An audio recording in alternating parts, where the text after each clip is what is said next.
أما بعد فأعوذ بالله من الشيطان الرجيم والسابقون الأولون من المهاجرين والأنصار والذين اتبعوهم بإحسان وعد لهم والذين اتبعوهم بإحسان رضي الله عنهم ورضوا عنه وعد لهم جنات تجري تحتها الأنهار خالدين فيها أبدا ذلك الفوز العظیم۔ اور سبقت لے جانے والے مہاجرین میں سے اور انصار میں سے اور وہ لوگ جنہوں نے ان کی پیروی کی نیکی کے ساتھ، اللہ ان سے راضی ہو گیا اور یہ اللہ سے راضی ہو گئے۔ اللہ نے ان کے لیے باغات اور بہشتیں تیار کر رکھی ہیں جس کے نیچے نہریں چلتی ہیں، وہ ہمیشہ ہمیش اس میں رہیں گے، یہ بہت ہی بڑی کامیابی ہے۔ نہایت ہی عزت کے لائق سامعین محترم، بزرگوں، دوستوں، بھائیوں، معززات، ماؤں، بہنوں اور بیٹیوں، قرآن مجید لوگوں کی ہدایت کا ایک واحد ذریعہ ہے۔ جو لوگ اس کتاب مقدس سے رہنمائی اور رہبری حاصل کرتے ہیں وہ کامیاب اور کامران ہو جاتے ہیں، اور جو لوگ اس کتاب کو پس پش ڈال دیتے ہیں وہ راہ راست سے ہٹ جاتے ہیں۔ اللہ تبارک و تعالیٰ کی یہ مقدس کتاب قیامت تک کے لیے اس کو محفوظ کر دیا گیا ہے، اور 14 صدیاں گزرنے کے بعد بھی آج بھی امت جانتی ہے کہ اس میں کوئی تغیر اور تبدل جو ہے وہ نہیں ہوا، جو اس کے محفوظ ہونے کی علامت ہے۔ اور اس کے حقائق مسلمان تو مانتے ہی مانتے ہیں، غیر مسلم بھی ان کے حقائق کو تسلیم کرتے ہیں۔ قرآن مجید نے جن باتوں کی خبر دی ہے ان کی دنیا کا کوئی مائی کا لال جو ہے وہ آج تلک تکذیب نہیں کر سکا، اور نہ ہی قیامت تک جو ہے وہ تکذیب کر سکے گا۔ گویا کہ قرآن مجید نے جو معلومات دی ہیں وہ حقائق پر مشتمل ہے، سچائی کے اوپر مبنی ہے، ان میں ذرہ قسم کا بھی جو ہے وہ شک اور شبہ جو ہے وہ نہیں کیا جا سکتا۔ سورہ توبہ کی آیت نمبر 100 جو ہے وہ میں نے آپ کے سامنے تلاوت کی ہے، جس میں اللہ تبارک و تعالی نے اس بات کا تذکرہ کیا ہے کہ محمد الرسول اللہ صلی اللہ علیہ وسلم کی ذات اقدس پر وہ لوگ جو ابتدا میں ایمان لے آئے، جو ابتدا میں ایمان لے آئے اور سبقت لے گئے، مہاجرین میں سے ہوں یا انصار میں سے ہوں۔ مہاجرین جو مکہ سے ہجرت کر کے مدینہ چلے آئے، اور انصار جنہوں نے مدینہ میں رہتے ہوئے اسلام قبول کیا اور ہجرت کرنے والوں کو اپنے گھروں میں جگہ عطا کی۔ کہا یہ دونوں گروہ جو ہیں، اور اس کے ساتھ ایک تیسرا گروہ والذین اتبعوہم بإحسان، جن لوگوں نے بھی ان کی پیروی کی احسان کے ساتھ، نیکی کے ساتھ اور اچھائی کے ساتھ، یہ ایسے لوگ ہیں رضی اللہ عنہم ورضوا عنہ، اللہ ان سے راضی ہو گیا اور اللہ تبارک و تعالیٰ سے یہ لوگ راضی ہو گئے، اور انہی لوگوں کے لیے اللہ نے بہشتیں، باغات اور جنتیں جو ہے وہ تیار کر رکھی ہیں جس کے نیچے سے نہریں چلتی ہیں، اور یہ لوگ ہمیشہ ہمیش جنتوں میں رہیں گے، اور یہ بہت بڑی کامیابی ہے۔ اس آیت میں بعض مفسرین نے کہا کہ اللہ تبارک و تعالیٰ نے 2 گروہوں کا ذکر کیا، اور بعض نے کہا 3 گروہوں کا ذکر کیا۔ جنہوں نے کہا 3 گروہوں کا تذکرہ کیا، انہوں نے کہا پہلا گروہ مہاجرین میں سے سبقت لے جانے والے ایمان میں، وہ صحابہ کرام جنہوں نے ایمان لانے میں سبقت اختیار کی اور وہ مکہ کے رہنے والے تھے اور پھر ہجرت کر کے مدینہ چلے آئے۔ دوسرا گروہ انصار کا، جنہوں نے مدینہ میں رہتے ہوئے ایمان قبول کیا اور آپ صلی اللہ علیہ وسلم کو اور آپ کے ساتھیوں کو جگہ دی۔ اور تیسرا گروہ صحابہ کرام کے بعد آنے والا ہر وہ انسان جو اللہ کے رسول اور صحابہ کرام کے نقش قدم پر چلنے کی کوشش کرتا ہے، وہ تیسرے گروہ میں شامل ہے۔ ان تینوں گروہوں کے ساتھ اللہ تبارک و تعالیٰ نے اپنی رضامندی کا اعلان کر دیا، اور یہ تینوں گروہ ہی اللہ کے اوپر جو ہے وہ راضی ہو گئے۔ بعض مفسرین نے کہا نہیں، دو گروہوں کا تذکرہ کیا، ایک گروہ انصار اور مہاجرین اور صحابہ کرام تمام کے تمام، ان کا تذکرہ کیا کہ صحابہ کرام خواہ انصار میں سے ہوں خواہ مہاجرین میں سے ہوں، آپ کی زندگی میں جتنے بھی ایمان لانے والے وہ تمام صحابہ کرام جو ہے وہ ایک گروہ ہے، یہ سب سبقت لے جانے والے ہیں، اور ان کے بعد جو ہے بعد میں آنے والے وہ دوسرے طبقے میں ہیں۔ تو کہا صحابہ کرام کا ایک گروہ اور دوسرا ان کے بعد قیامت تک آنے والے مسلمان جو صحابہ کرام کے نقش قدم پر چلتے ہیں، اللہ تبارک و تعالیٰ نے ان سے رضامندی کا اظہار کر دیا۔ گویا کہ دونوں قولوں کی شکل میں ہی صحابہ کرام رضوان اللہ علیہم اجمعین وہ پاک باز ہستیاں ہیں کہ جن کے ایمان کی اور جن پر رضامندی کے سرٹیفکیٹ کی اللہ تبارک و تعالیٰ جو ہے وہ خود ضمانت دیتے ہیں، اور قرآن مجید میں اس کا تذکرہ جو ہے وہ کیا۔ یہ تو صرف ایک آیت ہے، بے شمار آیات ایسی ہیں جن میں اللہ تبارک و تعالیٰ نے صحابہ کرام کے ایمان کی کھل کر جو ہے وہ وضاحت کی، اور ان کے ایمان کو قبول کیا، اور ان کے ایمان کو لوگوں کے لیے قابل معیار قرار دیا، نمونہ اور اسوہ قرار دیا کہ اگر یہ لوگ اسی طرح کا ایمان لے کر آئیں جیسے میرے نبی کے صحابہ ایمان لے کر آئے ہیں تو ان کا ایمان جو ہے وہ قابل قبول۔ علی کل حال صحابہ کرام ہر صورت میں وہ اللہ تعالیٰ کے مقبول اور پسندیدہ لوگ ہیں، اور میں نے پیچھے کئی جمعوں کے اندر جو ہے وہ ذکر کیا کہ صحابی کسے کہتے ہیں؟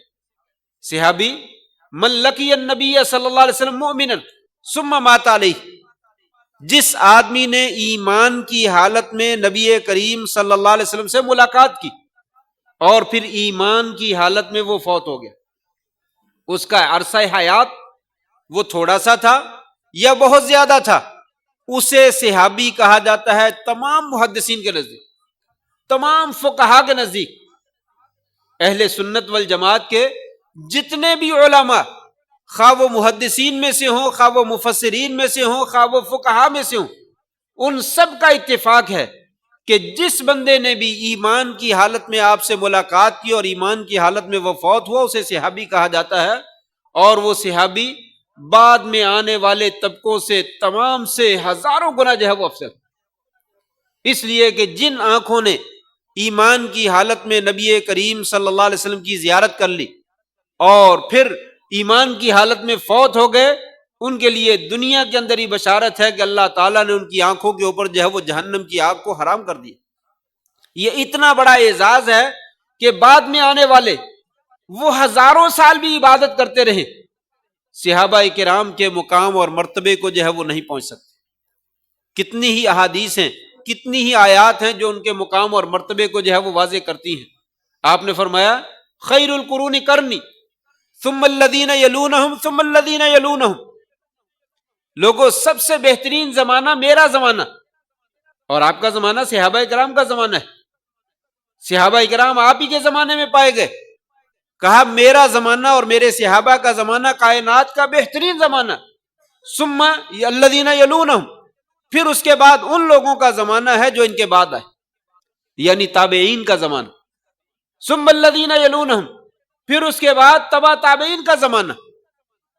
بعض راوی کہتے ہیں ہمیں شک ہے کہ آپ نے اپنے زمانے کے بعد دو زمانوں کا ذکر کیا یا تین کا ذکر کیا، یعنی تابعین شامل ہیں یا تبع تابعین بھی شامل ہیں۔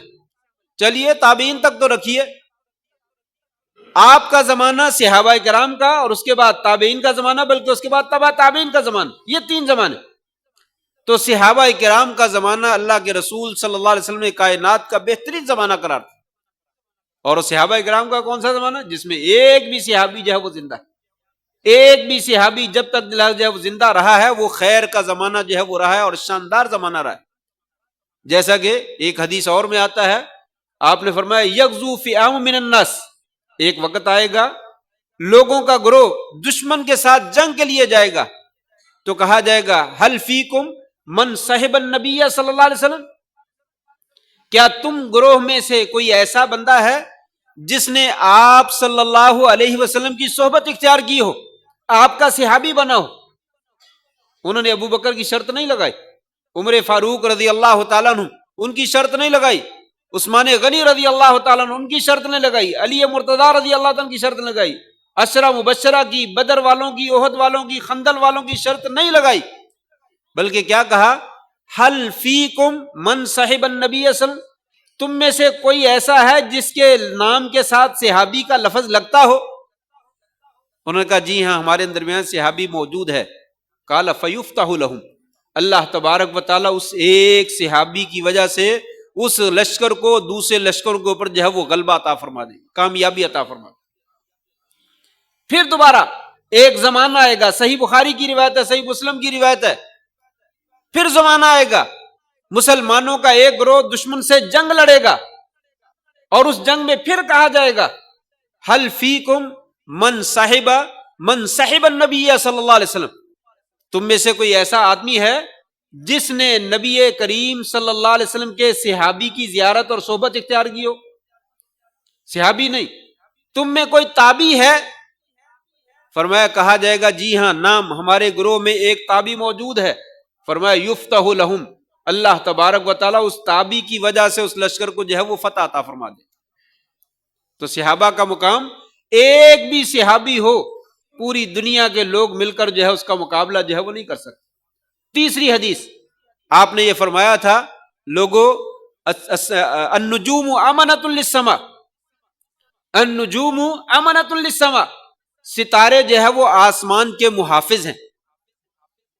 اذا ذهبت النجوم اتى السماء ما يوعد او ما توعد، فرمایا جس وقت ستارے جھڑ جائیں گے، غائب ہو جائیں گے، آسمان کے اوپر وہ معاملہ آ جائے گا جس کا آسمان کو وعدہ دیا گیا۔ وَأَنَا أَمَانَةٌ لِأَصْحَابِي، لوگوں میں اپنے صحابہ کا محافظ ہوں۔ فَإِذَا ذَهَبْتُ، جب میں چلا جاؤں گا، أَتَى أَصْحَابِي مَا يُوعَدُونَ، تو صحابہ پہ وہ حالات آ جائیں گے جس کا ان کو وعدہ دیا گیا۔ وَإِذَا ذَهَبَتْ أَصْحَابِي وَالصَّحَابَةِ أَمَانَةٌ لِأُمَّتِي فَإِذَا ذَهَبَتْ أَصْحَابِي أَتَى أُمَّتِي مَا تُوعَدُ أو كما قال علیہ الصلوۃ والسلام، فرمایا میرے صحابہ جو ہیں وہ میری امت کے محافظ ہیں۔ یہ بھی صحیح حدیث ہے، صحیح مسلم کی روایت ہے۔ فرمایا میرے صحابہ میری امت کے محافظ ہیں، جب میرے صحابہ اس دنیا سے چلے جائیں گے میری امت کے اوپر ایسے حالات آ جائیں گے جن کا ان کو وعدہ دیا۔ ان تینوں روایات سے معلوم ہوتا ہے کہ آپ نے جلیل القدر صحابہ کرام کی فضیلت کا ذکر نہیں کیا، بلکہ تمام صحابہ کی فضیلت کا ذکر کیا۔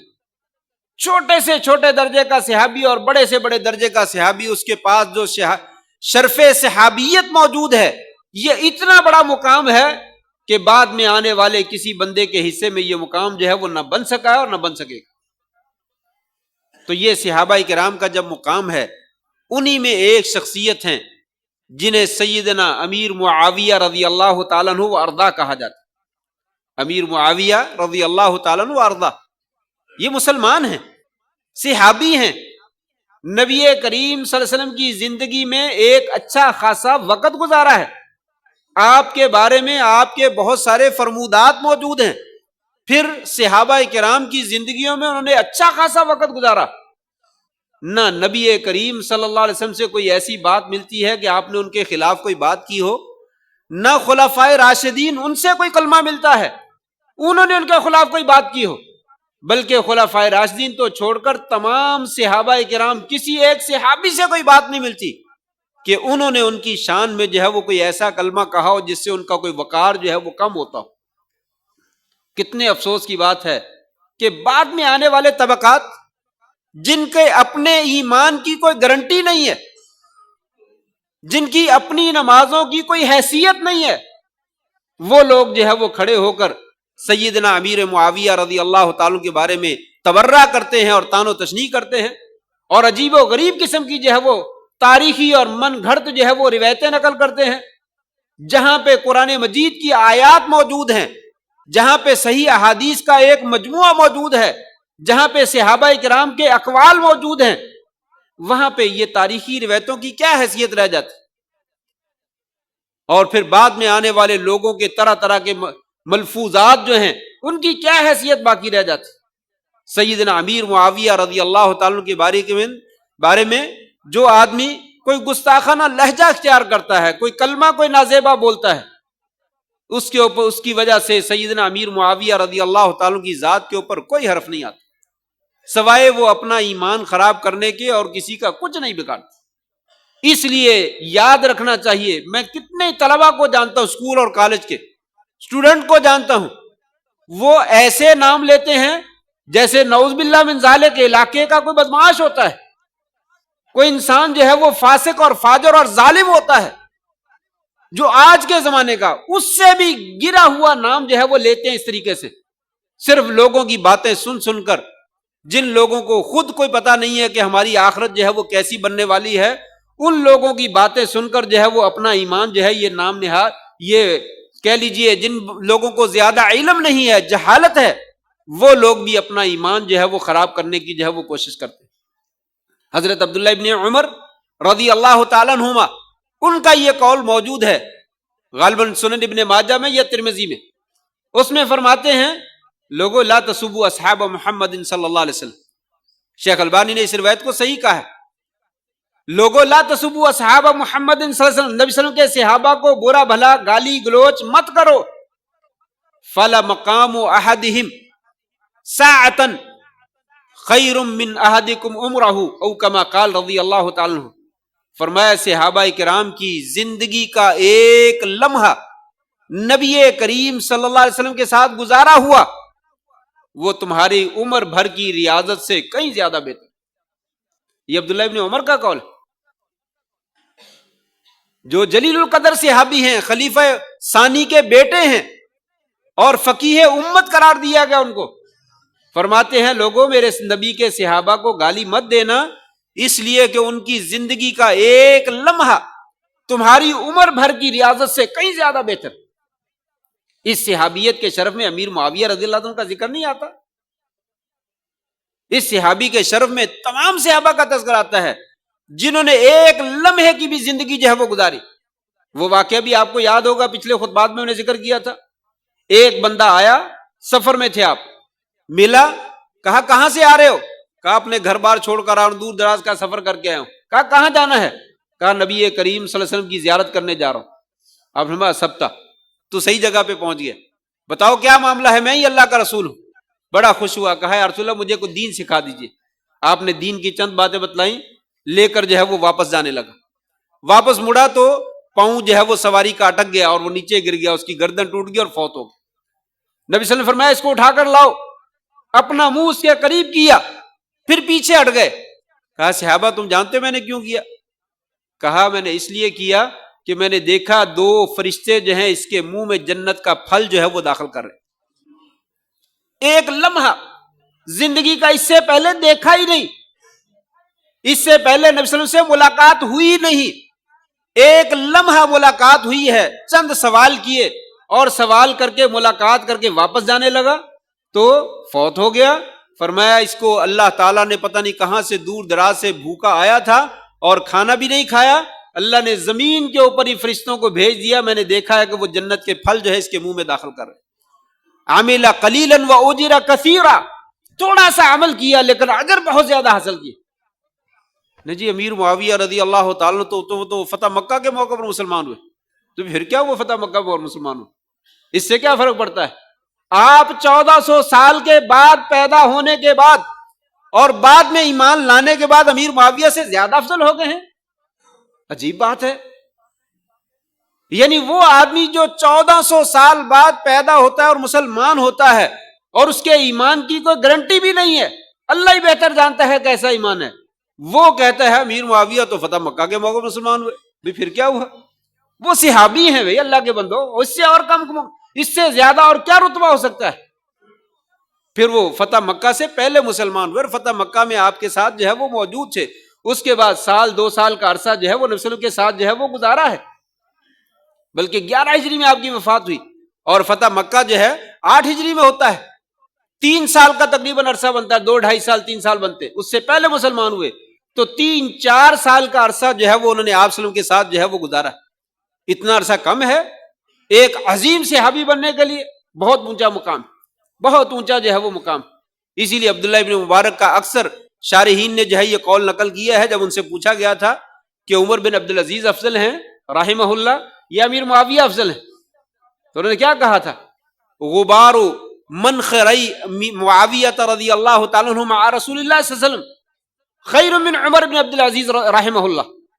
فرمایا حضرت امیر معاویہ رضی اللہ تعالیٰ کے نتنوں میں، ناک کے نتنوں میں جہاد کے اوپر جاتے ہوئے جو غبار پڑا تھا نبی صلی اللہ علیہ وسلم کی موجودگی میں، وہ غبار جو ہے وہ بھی عمر بن عبد العزیز رحمہ اللہ سے کہیں زیادہ بہتر ہے، اس لیے کہ صحابیت کا شرف ہی بہت زیادہ ہے۔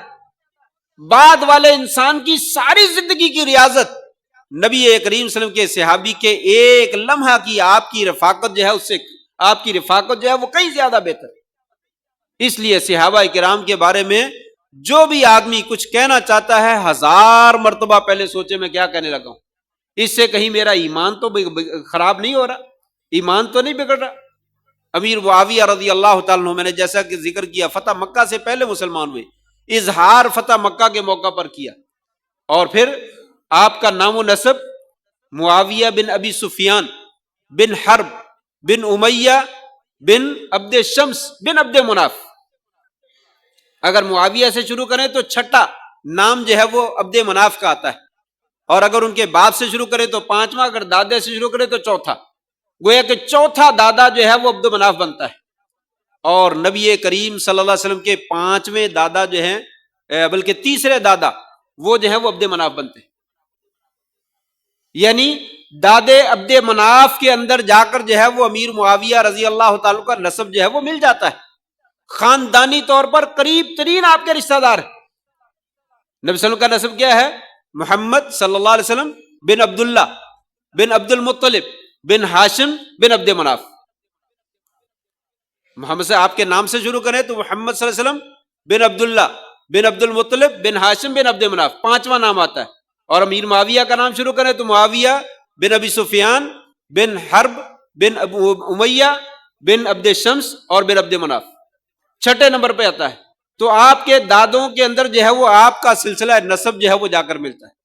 پھر یہیں پہ بس نہیں ہے، بلکہ آپ صلی اللہ علیہ وسلم نے حضرت امیر معاویہ رضی اللہ تعالیٰ کی ہمشیرہ سیدہ ام حبیبہ رضی اللہ تعالیٰ عنہ، ان سے شادی کی، اور امیر معاویہ رضی اللہ تعالیٰ عنہ جو ہیں آپ کے جو ہے وہ برادر نسبتی ہیں، شادی کے بھائی ہیں۔ اس اعتبار سے اہل علم کا کہنا ہے کہ سیدنا امیر معاویہ رضی اللہ تعالیٰ عنہ اس امت کے ماموں ہیں، کیونکہ آپ کی ازواج مطہرات مومنوں کی مائیں ہیں۔ جب ان کو مومنوں کی مائیں کہا جائے گا تو سیدنا امیر معاویہ رضی اللہ تعالیٰ امت کے جو ہے وہ ماموں لگتے ہیں۔ حضرت امام احمد بن حنبل رحمہ اللہ سے پوچھا گیا کیا امیر معاویہ رضی اللہ تعالیٰ قوم کے ماموں ہیں؟ وہ کہنے لگے ہاں، امیر معاویہ رضی اللہ تعالیٰ بھی اور عبداللہ بن عمر بھی، یہ دونوں امت کے ماموں ہیں، کیونکہ عبداللہ بن عمر کی ہمشیرہ سیدہ حفصہ رضی اللہ تعالیٰ وہ بھی نسل کی زوجہ محترمہ ہے، تو یہاں پہ ام حبیبہ جو ہے وہ آپ کی زوجہ محترمہ ہے۔ تو یہ اعزاز حاصل ہے کہ آپ امیر معاویہ رضی اللہ تعالیٰ وسلم کے بھائی لگتے ہیں، برادر نسبتی لگتے ہیں، اور اسی طریقے سے قوم کے جو ہے وہ ماموں لگتے ہیں۔ اور حضرت ابو سفیان جو ہیں وہ بھی فتح مکہ کے موقع پر مسلمان ہوئے، وہ آپ کے سسر لگتے ہیں۔ اور صحیح مسلم کی روایت کے مطابق حضرت ابو سفیان نے مطالبہ کیا تھا، یا رسول اللہ میرے بیٹے کو کاتب وحی بنا لیجئے، آپ نے فرمایا نام ٹھیک۔ تو تقریباً شارحین کا اتفاق ہے کہ نبی کریم صلی اللہ علیہ وسلم نے امیر معاویہ رضی اللہ تعالیٰ کو کاتب وحی بنایا، آپ وحی جو ہے وہ لکھا کرتے تھے، یہ اعزازات عطا فرمائے۔ اور پھر آپ صلی اللہ علیہ وسلم نے حضرت امیر معاویہ کے لیے دعائیں بھی کی۔ ایک دعا تو آپ نے یہ فرمائی اللہم اجعلہ ہادیا مہدیا واہد بہ، یا اللہ اس کو ہدایت والا بنا دے، یا اللہ اس کو ہدایت دینے والا بنا دے، اور اس کو خود بھی ہدایت والا بنا دے، اور اس کے ذریعے لوگوں کو ہدایت نصیب فرما۔ اہل علم نے اس روایت کو صحیح کہا ہے، اس کے اوپر کوئی تان و تشنیع نہیں، کہا اللہم اجعلہ ہادیا، کہتے ہیں امیر معاویہ کے فضیلت میں تو کوئی ثابت ہی نہیں، آپ کی فضیلت میں بڑا کوئی ثابت۔ جو سیدنا امیر معاویہ کے بارے میں باتیں کرتے ہیں ان سے پوچھیے آپ کی فضیلت میں تو سب کچھ ثابت ہے، امیر معاویہ کے بارے میں تو کچھ ثابت نہیں رضی اللہ تعالی وردہ۔ کہا اللہم اجعلہ ہادیا ومہدیا واہد بہ، صحیح روایت ہے، ترمذی کے اندر ہے. فرمایا اے اللہ اس کو ہدایت دینے والا اور اس کو خود بھی ہدایت یافتہ بنا دے اور اس کے ذریعے سے لوگوں کو بھی ہدایت عطا فرما. دوسری دعا میں آپ نے فرمایا اللہم علمہ الکتاب والحساب وقہ العذاب. مسند احمد کی روایت ہے، امام احمد رحمہ اللہ نے اپنی مسند میں نقل کی اور اہل علم نے اس کو بھی صحیح کہا.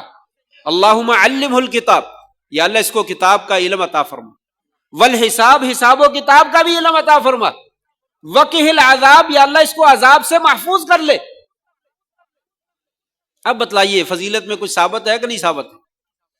نام لے کر آپ نے جو ہے وہ دعا کی ہے، نام لے کر، اور صحیح روایات کے اندر جو ہے وہ موجود ہے. اس کے مقابلے میں وہ تاریخی روایات جن سے وہ کچھ استدلال کرتے ہیں، پتہ نہیں کیا کیا اعتراضات جو ہے وہ کرتے ہیں، ان کی کیا حیثیت باقی رہ جاتی؟ ان کی کیا حیثیت باقی رہتی؟ کچھ بھی باقی نہیں ہے. ایک روایت پیش کرتے ہیں کہ ایک دفعہ جو ہے وہ نبی کریم صلی اللہ علیہ وسلم نے حضرت میر معاویہ کو بلایا، وہ کھانا کھا رہے تھے تو آپ نہ آئے. پھر دوبارہ بلایا تو وہ نہ آئے، کہا کہ یا رسول اللہ وہ کھانا کھا رہے ہیں. تو آپ نے فرمایا لا اشبع اللہ بطنہ، اللہ تعالیٰ اس کے پیٹ کو نہ بھرے. لو جی یہ آپ نے بد دعا دے دی اس کو، لہٰذا وہ صحابیت کے شرف سے نکل گیا، نعوذ باللہ من ذالک. یہ لفظ کہنے سے صحابیت کے شرف سے نکل گیا. یہ تو ایک جملے کے طور پر بولا، اگر بطور آپ نے سزا کے بھی بولا تو تب بھی کوئی مسئلہ نہیں. دوسری صحیح روایت میں موجود ہے اللہم، یا اللہ ایما رجل من امتی سببتہ او لعنتہ فاجعل لہ زکاۃ ورحمہ. یا اللہ میری امت کا کوئی بھی فرد جو مسلمان ہے، کافر نہیں، جو بھی مسلمان ہے اس کو میں اگر گالی دے دوں، برا کہوں یا اس کے اوپر لعنت کر دوں، یا اللہ اس کو اس کے لیے جو ہے وہ پاکیزگی کا اور رحمت کا ذریعہ بنا دے. محدثین جو حدیثیں بیان کرنے والے، شارحین جو شرح کرنے والے، علماء اور فقہا جو بیان کرنے والے، وہ ذکر کرتے ہیں اس حدیث کی بنا پر اللہ تعالیٰ نے امیر معاویہ کے لیے اس کو بھی باعث رحمت بنا دیا، لہٰذا وہ بھی ان کے حق میں دعا ہی ہے، بدعا نہیں ہے. یہی وجہ ہے کہ حضرت عمر رضی اللہ تعالیٰ نے اپنے زمانہ خلافت میں امیر معاویہ رضی اللہ تعالیٰ عنہ کو شام کی گورنری جو ہے وہ عطا فرمائی، دمشق کی گورنری عطا فرمائی. اور حضرت عمر رضی اللہ عنہ کی پوری خلافت میں حضرت امیر معاویہ کو معزول نہیں کیا. جس کو نبی صلی اللہ علیہ وسلم نے بد دعا دی ہو، عمر فاروق رضی اللہ تعالیٰ عنہ اس کو گورنر بنا سکتے ہیں؟ اور جن کا مقام اور مرتبہ ہی نہ ہو، جو امت کے نزدیک معتوب ہیں، لوگ ان کو نعوذ باللہ من ذالک گالیاں دیتے ہیں، پتہ نہیں کیا کیا کچھ کرتے ہیں. کیا خلیفۃ المسلمین عمر بن خطاب رضی اللہ عنہ اپنے زمانے میں اس کو علاقے کا گورنر بنا سکتے ہیں؟ ممکن ہی نہیں، ممکن ہی نہیں ہے. پھر یہ حضرت عمر کے زمانے میں خلیفہ رہے، گورنر رہے، حضرت عثمان کے زمانے میں جب وہ گورنر رہے. اور حضرت عمر نے کہا تھا لوگو تذکرون کیسر و کسرا، تم روم اور ایران کی ریاستوں اور ان کے بادشاہوں کا تذکرہ کرتے ہو، ودہاہما، اور ان کی ذہانت اور فطانت کے تذکرے کرتے ہو، وفیکم معاویہ، تمہارے درمیان معاویہ موجود ہے. جس نے کوئی ذہین اور فطین انسان دیکھنا ہو وہ تم میں امیر معاویہ کو دیکھ لے. یہ حضرت عمر رضی اللہ عنہ کا قول ہے. حضرت علی رضی اللہ عنہ نے کہا تھا لوگو تم امیر معاویہ کی ریاست کو، امارت کو ناپسند کرتے ہو، واللہ لئن فقدتموہ، اللہ کی قسم اگر تم امیر معاویہ کو گم پاؤ تو تم دیکھو گے کہ تندر رؤوس الناس، لوگوں کی جو ہے وہ کھوپڑیاں کیسے سر سے جو ہے وہ جسم سے جو ہے وہ جدا کی جاتی، لوگ کیسے جو ہے وہ قتل و غارت کا بازار جو ہے وہ گرم کرتے. یہی وجہ ہے کہ امیر معاویہ رضی اللہ عنہ کے زمانہ خلافت میں یا زمانہ بادشاہت میں بھی کہہ لیجئے کوئی مسئلہ نہیں، ان کے زمانے میں جتنا امن اور سکون رہا ہے، ان کے بعد میں آنے والے کسی بادشاہ کی خلافت میں یا حکومت کے اندر جو ہے وہ ایسا امن اور سکون نہیں رہا. کسی فتنے کو سر اٹھانے کی جرت نہیں ہوئی، اتنے ذہین اور اتنے حکومت کے ماہر انسان تھے. یہی وجہ ہے کہ ان کو حکومت دی گئی اور پھر اس کے بعد ان کو پوری حکومت عطا کی گئی، جس کو آپ خلافت کہہ سکتے ہیں، آپ بادشاہت کہہ سکتے ہیں.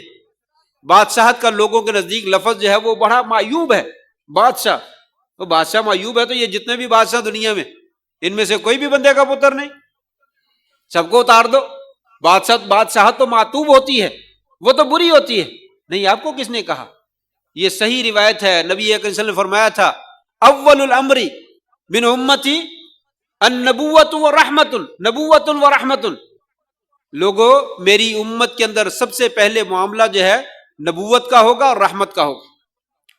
پھر اس کے بعد ثم تکون الخلافۃ ورحمہ، پھر جو ہے وہ خلافت آئے گی اور رحمت ہوگی. ثم یکون ملکا ورحمہ، پھر اس کے بعد بادشاہت ہوگی اور رحمت ہوگی. بادشاہت کے ساتھ بھی آپ نے رحمت کا ذکر کیا. اسی وجہ سے شیخ الاسلام نے تیمیہ رحمہ اللہ فرماتے ہیں کہ امرۃ معاویہ او امارۃ معاویہ ملکا ورحمہ، حضرت امیر معاویہ رضی اللہ عنہ کی جو حکومت ہے وہ بادشاہت بھی ہے اور رحمت بھی ہے. تو بادشاہت بھی اچھی ہو تو وہ بھی رحمت ہے. امام عادل، اور اس کے سائے کے نیچے جگہ ملے گی جو عدل کرنے والا بادشاہ کہا، اس میں جو ہے وہ خلیفہ نہیں کہا. تو بعد میں بادشاہ آئیں گے اور بادشاہوں میں کچھ اچھے ہیں کچھ برے ہیں. امیر معاویہ کو بہترین جو ہے وہ بادشاہ کہا گیا. وقت ختم ہو گیا، صرف آخری بات ذکر کر کے بات ختم کرتا ہوں. کیا آپ صلی اللہ علیہ وسلم نے نہیں فرمایا تھا ان ابنی ھذا سید، میرا یہ بیٹا حسن رضی اللہ تعالیٰ عنہ وارضا، یہ میرا بیٹا سردار ہے. لعل اللہ یصلح بہ بین فئتین عظیمتین من المسلمین، مجھے امید ہے کہ یہ میرا بیٹا جو ہے مسلمانوں کے دو عظیم گروہوں کے درمیان جو ہے وہ صلح کروائے گا. مسلمانوں کے دو عظیم گروہوں کے درمیان جو ہے وہ صلح کروائے گا. اور وہ بیٹا حسن کس کے حق میں دستبردار ہوتا ہے؟ امیر معاویہ رضی اللہ عنہ کے حق میں دستبردار ہوتا ہے. اپنی حکومت چھوڑ دی اور ان کے ہاتھ پہ بیعت کر لی، اور امیر معاویہ اس کے بعد مسلمانوں کے متفقہ امیر اور حکمران بنے، اور پھر 20 سال کا عرصہ جو ہے وہ زبردست حکومت کی. تو یہ آپ صلی اللہ علیہ وسلم کی پیشین گوئی نہیں ہے؟ مسلمانوں کے عظیم گروہوں کے درمیان صلح کروائے گا، اور حضرت حسن ان کے ہاتھ پہ بیعت کرتے ہیں، اور آپ جو ہے ان کو مسلمان ماننے کے لیے تیار نہیں. عجیب تماشا ہے. حضرت حسن رضی اللہ تعالیٰ عنہ جن کا مقام ہی بہت اونچا ہے، جن کی شان و شوکت ہی بہت زیادہ ہے، وہ تو ان کے ہاتھ پہ بیعت کرتے ہیں اور ان کو کوئی بھی عیب نہیں لگاتے اور ان میں کوئی خامی نہیں نکالتے. لیکن عجیب بات ہے، آج جو ہے وہ خوشیاں منائی جاتی ہیں. 22 رجب، آج رجب کا مہینہ تقریباً 19-20 تاریخ ہے. 22 رجب کو کنڈے بنائے جاتے ہیں، ان کی وفات کا جو ہے وہ خوشی منائی جاتی، جشن منائے جاتے ہیں، اور ایسی کھیر اور پھیرنیاں اور پتہ نہیں کیا کیا کچھ بنا کر جو ہے وہ تقسیم کیے جاتے ہیں. پیچھے کیا ہے؟ 22 رجب کو امیر معاویہ رضی اللہ عنہ کی وفات ہوئی ہے. ان کی وفات کے موقع پر اس طرح کا اہل سنت کا کام کرنا یا کسی اور کا کام کرنا، یہ کسی اور کو تو نقصان نہیں دے سکتا. وہ کام کرنے والا جو ہے اسی کے ایمان کے اوپر نشان لگا سکتا ہے کہ اپنے ایمان کی خیر کرو، اپنے ایمان کی جب فکر مناؤ. یہ درست نہیں ہے. صحابہ کرام کی عظمت کا عقیدہ رکھنا چاہیے، ان کا احترام کرنا چاہیے، اور ان کو اپنے لیے مشعل راہ سمجھنا چاہیے، اور ہمیشہ ان کے لیے رضی اللہ عنہم ورضوا عنہ یہ کلمہ کہنا چاہیے، تاکہ کل کو ہمارے اوپر بھی کوئی رحمہ اللہ کہہ دے. آج ہم اگر صحابہ کے اوپر رضی اللہ عنہ اور رضوا عنہ کا لفظ نہیں بولیں گے تو کل ہمارے اوپر رحمہ اللہ نہیں بلکہ لعنت اللہ جو ہے وہ کہا جائے. فلاں بندہ چھوڑیے اس کی بات، کیا چھوڑیے اس کی بات، اس کو کیا ہے، وہ تو صحابہ کو گالیاں دیتا تھا. لوگ اللہم اغفر لہ کا لفظ بھی نہیں بولیں گے. اس لیے جو ہے انسان کو صحابہ کرام کے بارے میں زبان کھولنے سے پہلے 1000 مرتبہ جو ہے وہ سوچنا چاہیے. اللہ تبارک تعالی ہمیں نبی کے تمام صحابہ کے ساتھ پیار اور محبت اور عقیدت رکھنے کی جو ہے وہ توفیق نصیب فرمائے، اور ان کے نقش قدم پر چلنے کی توفیق نصیب فرمائے. وآخر دعوانا الحمدللہ رب العالمین.